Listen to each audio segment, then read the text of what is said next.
A Bolsa Americana já acumula uma alta de quase 15% em pouco mais de um mês e meio, devido aí ao abrandamento das tarifas do Donald Trump. E bem nesse momento de alta, o governo anuncia um aumento do IOF para quem quer investir lá fora. Pensando nisso, a gente fez esse vídeo para você que quer investir em empresas americanas sem pagar IOF, listando e ranqueando os principais ETFs de empresas americanas listados aqui na B3. Mas antes, chama a vinheta.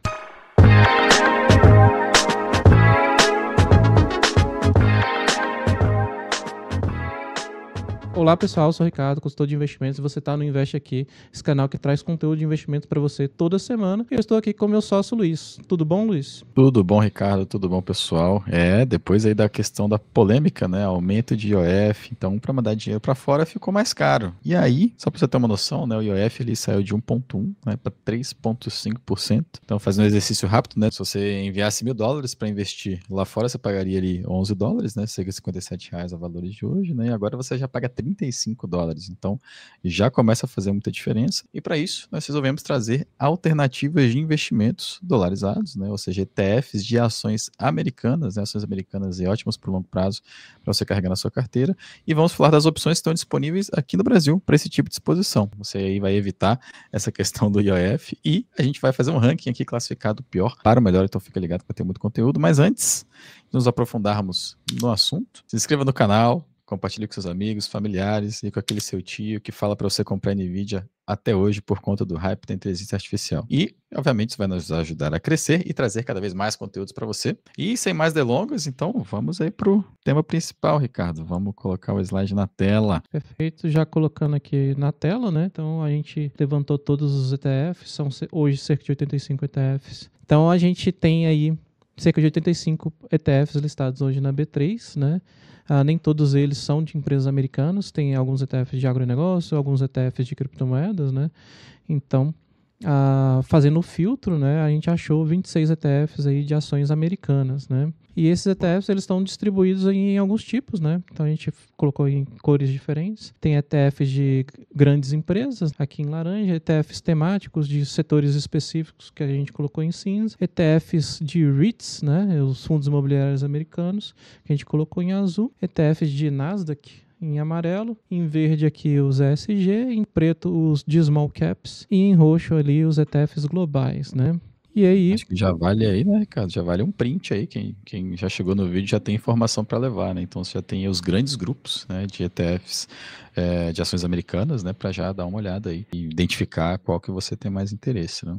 Isso, perfeito. E você pode, inclusive, se você não conhece um deles, conhecer. Então, como são muitos, né, a gente resolveu eleger alguns critérios. Se você puder falar pra gente, Luiz. Maravilha, né? Na tela aí, né? Diversificação, rentabilidade e custos, né? Então, diversificação é o almoço grátis do mercado financeiro, né? Então, você está exposto a fatores de risco diferentes, né, tipos de risco diferentes, vai te deixar propenso a ter uma maior rentabilidade, um maior risco sobre retorno, né, o melhor risco sobre retorno. Então, é o que a gente gosta de observar, né? Obviamente, a rentabilidade está de mãos dadas aí com a diversificação, como eu acabei de falar. Custos é uma parte muito importante aqui na Shark, a gente preza bastante sobre isso. Então, a gente vai falar da questão dos custos, que no longo prazo, principalmente, tem bastante impacto no seu resultado, né? E o tamanho, né? O tamanho desses fundos hoje, quais são os mais relevantes no mercado, os mais líquidos, e quais estão tendo as maiores adesões, né? Que são os cotistas, tá? Então, a gente vai falar sobre esses critérios, tá? Obviamente, também, Ricardo, vale a pena colocar, né, que a gente está falando, como está ali no título, né, dos ETFs que estão listados hoje na B3. Então são as formas de você estar exposto em ações americanas no mercado brasileiro. Perfeito. E por consequência, né, tratando desses critérios e do grupo de ETFs que a gente está falando, a gente não vai considerar alguns fundos, né, cara? Isso. Já falando aí da questão da diversificação, né? A gente já pode cortar ali todo mundo que estava de cinza, que são os ETFs setoriais, né? Quando você investe em empresas americanas, são empresas de diversos setores, tem o setor industrial, o setor de tecnologia, o setor de tudo. Ao você comprar um desses ETFs, você está concentrando em empresas de um setor específico, mas deixando várias outras empresas de fora. Por exemplo, o Chip 11 trabalha no setor de semicondutores, Hydro 11 trabalha ali no setor de hidrogênio verde, a Tech, setor de tecnologia, jogo, setor de games e tal, né? Mas como são setores específicos, a gente vai deixar eles de fora, assim como Cortou? Nossa, eu tô fazendo aqui, ó. Tá.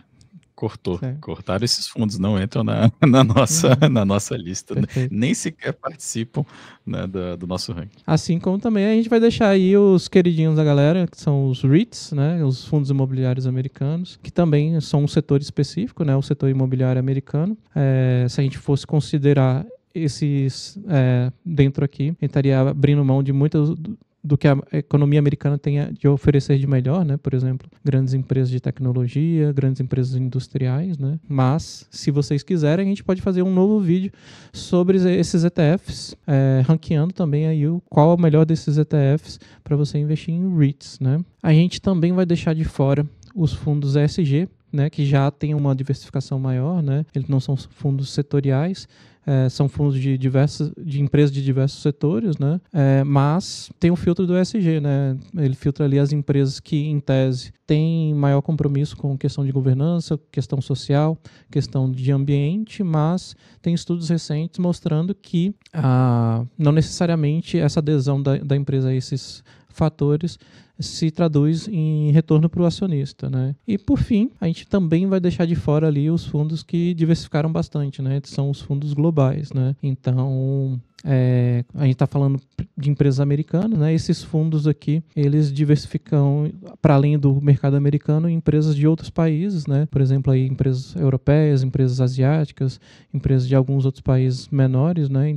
Devido a essa diversificação abranger países que não são os Estados Unidos, a gente não vai estar classificando esses dois fundos neste vídeo, mas também, se vocês quiserem aí que a gente faça sobre esses dois fundos, vocês podem deixar aí nos comentários, tá? E aí a gente chega nos ETFs que vão, de fato, entrar na disputa, né?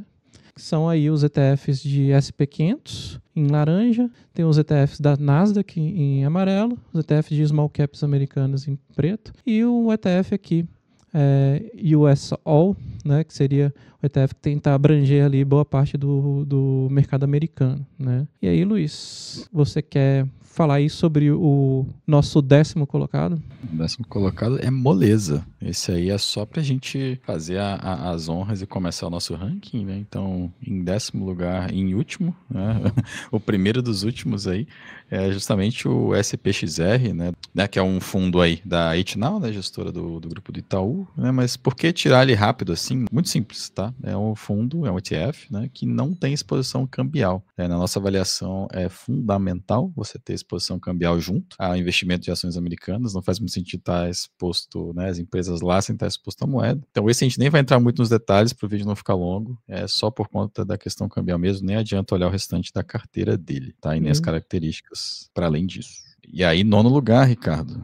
Perfeito. Em 9º lugar, a gente está colocando aí o IWMI, que é um fundo de small caps. Ele que é gerido pela Buena Vista Capital. É um fundo que foi lançado aí recentemente. Ele tem aí uma taxa de administração de 0,83%, então relativamente alta. Como diferencial, a Buena Vista, como vocês já sabem, né, ela é especialista em ETFs que distribuem dividendos. Então, o fundo aqui, ele tem por trás ali o Russell 2000, que é um índice de small caps americanas, e ele faz ali a distribuição de dividendos com base na operação com opções que eles também têm em outros fundos deles, né? E a gente está colocando ele aqui em 9º, né? Justamente por ser um fundo de small caps que vai incutir maior risco dentro da carteira do cotista, né? Ele é ainda um fundo pequeno com um pouco mais de 1.000 cotistas, né? Fica bem atrás ali dos fundos que vão estar mais à frente. E o nosso 8º colocado, Luiz? O 8º colocado na tela, QQQI11. É diferente aí do fundo anterior, que é super diversificado em small caps. Esse é o contrário, ele é pouco diversificado dentro do universo das empresas americanas. Então, seguindo aí a questão das 100, né, 100 maiores empresas, é o tal do Nasdaq 100. Nasdaq 100 índice aí que tem um peso muito forte das empresas de tecnologia. Tem um peso muito forte das empresas de tecnologia. Por quê? Porque se você tem um grupo menor de empresas num país americano que tem tanto de empresas, né? Então essas empresas de tecnologias têm um peso maior. Aí você deve pensar, pô, bacana, né? Então vou estar concentrado no setor de tecnologia. Pois é, então você está abrindo mão justamente de estar exposto a outros fatores onde isso equilibraria a sua relação risco-retorno. Está aí na tela, né? Mesmo a questão da taxa de administração um pouco mais alta em relação a outros ETFs, né? Porque não é uma estratégia 100% passiva, né? Você tem o pagamento ali de dividendos, né, gerados a partir de operação com opções, gerando a renda mensal, como o Ricardo comentou, né? Ele é bom para um tipo de investidor em específico, entretanto, de forma geral para o nosso ranking, né, para ser o melhor dos melhores, de fato não seria este fundo ainda, né? E também o fundo um pouco melhor já em números, né, Ricardo, aí com um pouco mais de 7.400 cotistas e, né, um volume já interessante ali na casa de 2 milhões negociados por dia, certo? Próximo, 7º lugar. Isso, passando aqui para o 7º lugar, né, que é um fundo bem parecido, vai ser aí o Nasdaq 11 da XP Asset, né? Ele também é um fundo de Nasdaq. Vocês podem perguntar por que a gente está matando aqui os fundos de Nasdaq 100, né? São empresas tão boas, né? Mas é justamente pelo que o Luiz falou. O Nasdaq 11, ele vai investir ali no índice das 100 maiores empresas listadas na Nasdaq, que é uma bolsa mais focada na parte de tecnologia, né? E se por um lado você tem ali as melhores empresas dos Estados Unidos, por exemplo, Apple, Microsoft, né? Por outro lado, você está deixando de fora empresas como Coca-Cola, Berkshire, que são empresas gigantescas e também fazem parte aí da economia americana, né? A gente está colocando aí o Nasdaq 100 à frente do QQQI 11, justamente pelo tamanho do fundo, né? E pela taxa de administração. A taxa de administração aqui do Nasdaq 11 ela é um pouco menor, né? De 0,5% ao ano contra 0,83% do QQQI. E você tem bem mais cotistas, né? 40 mil cotistas contra 7 mil ali do QQQI 11. Então, ele já é um fundo também por conta aí do tempo de existência, né? Esse fundo já existe há alguns anos, enquanto que o QQQI 11 ainda vai completar um ano, né? E aí, frisando ainda a diferença dele em relação ao QQQI 11, né? O Nasdaq 11, ele não tem a distribuição de proventos mensais, né? Que nem o QQQI 11, porque ele também não faz a estratégia de opções da Buena Vista, né? Mas partindo aí para o nosso 6º colocado, Luiz. 6º colocado, o SO, o SAL, que a gente estava brincando aqui, né? A XP Asset, né? Viu todo mundo fazendo os ETFs e falou, vou fazer o meu, né? E esse é um pouco interessante porque ele não reflete o S&P 500 de fato. Ele é um ETF hoje que utiliza um outro índice, né? Que além das large caps americanas, ele escorrega um pouquinho para mid caps. E o índice, né? O CPRS, né? Que ele nos Estados Unidos, tem como ativo que segue esse índice o VV, par dele nos Estados Unidos é o VV. Isso faz com que tenha de fato uma metodologia passiva, né, onde você tem esse fundo de forma passiva, o S&P 500, como muitos acreditam aí ser um índice 100% objetivo, mas não, tá? É uma parte outra parte não. Há um comitê ali que faz com que as empresas possam entrar no S&P somente com essa aprovação. Então esse índice é para tirar essa questão do conselho, né? E por consequência gera um índice novo, ainda assim é muito parecido, né? E por consequência aí a XP conseguiu uma taxa de administração interessante, né? Total, né? De 0,2%, né? Os cotistas ainda não aderiram muito a ele, mas já está com um volume interessante também, de 4 milhões diário, passando ele de 4 milhões de liquidez diária, né? Mas por que ele ficou abaixo dos demais fundos, né? Justamente porque ele está seguindo um outro índice, que não é justamente o padrão de mercado, mas você pode falar assim, mas tudo bem, isso não seria o suficiente, né? Mas beleza, eu estou colocando um pouquinho mais de risco na carteira ainda para as mid caps, e eu não tenho, se você observar o retorno histórico, um ganho em cima disso. Então, para eu correr mais risco, eu deveria ser recompensado com mais retorno. E não é o que a gente está observando no histórico deste índice, né, o CPRS. Então, na nossa visão, não vale a pena adicionar um pouco mais de risco na carteira sem ser recompensado por isso. Portanto, o SAL, ele ficou no sal aí. Tô brincando. O SAL aí acabou ficando para trás em relação aos outros ETFs. Eu posso falar desse 5º lugar que eu gosto dele. Sim. O vídeo é todo S-Val, seu. aí já que a gente estava a gente tava no SAL, agora a gente vai para o VAL, Small Caps de Valor. Então, S-Val 11 aí, ETF da Investo, mais uma gestora trazendo muitos ETFs para o Brasil. Então, se você voltar naquele quadro inicial que a gente colocou os ETFs, ou ir direto no site deles, tem bastante informação para você dar uma estudada, descobrir aí muitos ETFs e participar aí do amadurecimento do mercado de ETFs no Brasil. Mas o S-Val tem uma proposta interessante, né? Ele tem uma proposta de trazer a questão do Free Factor Model, né? Da Jim Fama ali. Então, é algo que você está exposto a fatores, né, que academicamente hoje já estão comprovados que te trazem retorno adicional. Então, diferente do SAL que a gente acabou de falar, né, que você coloca um pouquinho mais de risco e não é recompensado, já o SVAL, por estar exposto a small caps de valor, você já tem isso comprovado historicamente, né, com retorno histórico, que você vai ter, aí sim, colocando mais risco na carteira por serem small caps, mas você vai ser recompensado por isso. Então, por isso que ele está aí nessa quinta posição. A questão, número de cotistas, aí já tem 3 vezes mais do que os ETFs, os dois anteriores que a gente comentou, né? Falta de 3 mil cotistas ali. Uma taxa de 0,40% total. Para um ETF ainda é um pouco alto. A gente vai ver, inclusive, os que estão mais à frente no nosso ranking, que eles têm um pouco menos de taxa de administração total. Né? Entretanto, uma liquidez muito baixa e a gente tem a sensação de que quem está comprando não está vendendo. Né? Então, isso por um lado significa que as pessoas estão carregando realmente essas posições. Por outro lado, você tem aí a questão de, às vezes, não conseguir sair de uma posição sem, ou por falta de liquidez, ou por conta da formador de mercado, aí tem um spread muito grande e você ser ligeiramente penalizado. Por isso, então, no quinto lugar, SVAL11. A gente está chegando em terreno perigoso aí, hein, Ricardo? A disputa está ficando acirrada. A gente tem que começar a achar aí questões para separar os homens dos meninos. Perfeito. Agora a briga toda é só com ETFs de SP500, né? E aí foi um grande desafio arranjar aqui os motivos para a gente eliminar um deles, né? E infelizmente, porque esse é um dos ETFs que eu particularmente mais gosto, né? Mas o nosso quarto lugar, a gente resolveu eliminar quem? Ele, o SPY11, né? Que é um ETF de SP500 da Buena Vista também, né? Ele tem o mesmo propósito de fazer a distribuição de dividendos mensal. Atualmente ele consegue distribuir por volta de 1% ao mês com a estratégia de opções que a Buena Vista implementa, né? Justamente por isso que a gente está colocando ele aí em quarto, né?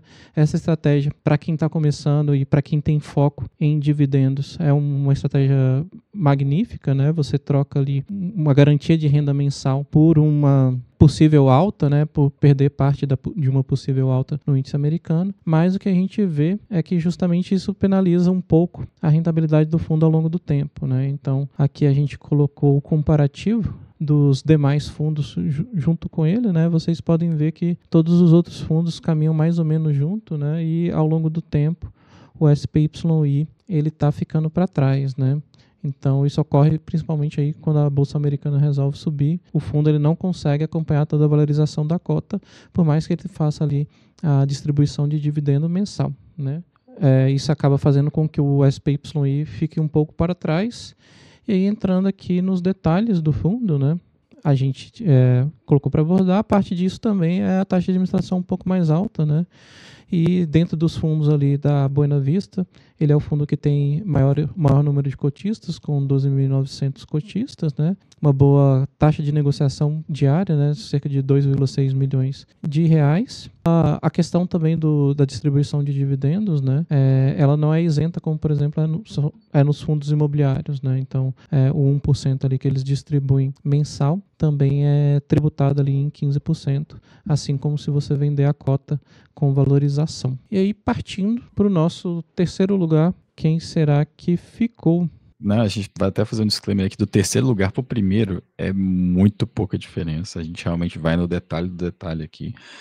O que a gente percebeu que separa os três últimos, né, principalmente a questão de taxa de administração. Então, terceiro lugar, SPXB, dessa vez não foi com o Itaú, foi com a BTG Asset, né, com o seu fundo, como eu te comentei, as grandes gestoras, cada um tem o seu.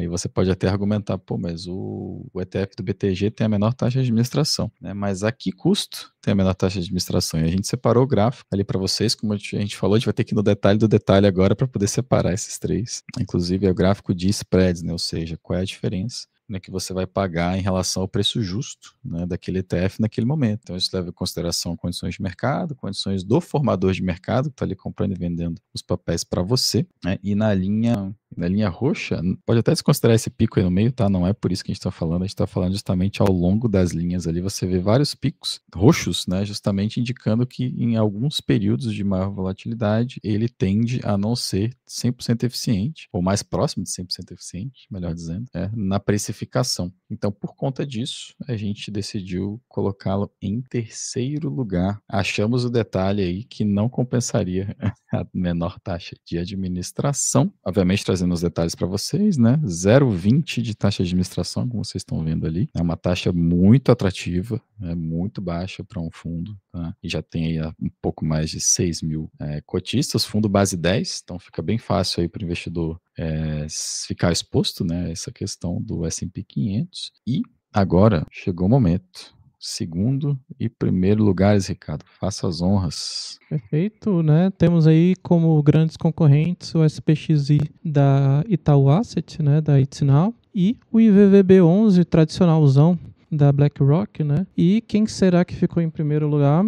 Foi ele, o IVVB11, né? Pois é, a gente matou aí o SPXI. Esses três últimos são fundos muito, muito parecidos, né? Em questão ali de taxas. O SPXB, ele fica com uma taxa menor de 0,2%, né? Já o SPXI, ele fica aí com 0,21%, como estamos colocando aqui na tela. Uma taxa aí um pouquinho maior. É um fundo maior também, ele tem aí 13.500 cotistas, então tem um pouco mais de liquidez, né, nos seus papéis. Tem uma movimentação muito maior, né, na faixa aí dos 10 milhões, quase 11 milhões de negociações diárias, né? A questão do spread, né, que como o Luiz comentou, né, o SPXB, ele ficou em terceiro, justamente porque foge ali um pouquinho do preço justo, né? Quando você vai comprar ali, você acaba perdendo um pouquinho, né? Quando você vai vender, você também acaba perdendo um pouquinho. O SPXI também sofre um pouco mais deste mal que a gente vê um pouco menos ali no IVVB, que é justamente o nosso grande fundo vencedor, né? E aí entrando um pouco mais nos detalhes, né? Um pouquinho mais os detalhes, a gente já tá no tira-teima olhando na vírgula com a lupa. É o impedimento, né? Então, quando a gente olha aí o retorno de 30 dias, por exemplo, o IVVB, ele teve aí uma performance um pouco melhor. Quando olha o retorno de 12 meses, também teve uma performance um pouco melhor. Quando olha o patrimônio líquido, por mais que o SPXI, ele tenha ali um bom patrimônio, né, de cerca de 1 bilhão, né? O IVVB é quase mais de 6 vezes maior do que isso, né? Quando olha as negociações diárias também, o IVVB, ele tem quase 6 vezes mais negociações diárias, né? Então, nem se compara, né? Ele é um fundo mais antigo, que foi lançado ali em 2014, e por conta disso ele se tornou o queridinho do mercado, né, quando se trata aí de ações americanas, e é por isso que ele é considerado hoje por nós aí o melhor ETF para você investir em empresas americanas listado aqui na B3, mas a BlackRock que fica de olho porque todos os outros concorrentes aí estão alcançando, né, muito provavelmente aí nos próximos meses e anos, o SPXI, o SPXB e todos os outros ETFs que a gente listou aqui devem ganhar público, também competir aí na questão dos custos, né? E isso é muito bom para você que é cotista e para você que quer investir, né? Quanto mais competição entre as gestoras, melhor fica. E se você gosta de ETFs, né, não deixe de conferir o nosso último vídeo, que foi sobre o Coin11, um ETF que está distribuindo aí 2% em dividendos para os seus cotistas. E eu agradeço muito aí a audiência e ficamos por aqui. Um grande abraço e até a próxima. Valeu, até a próxima.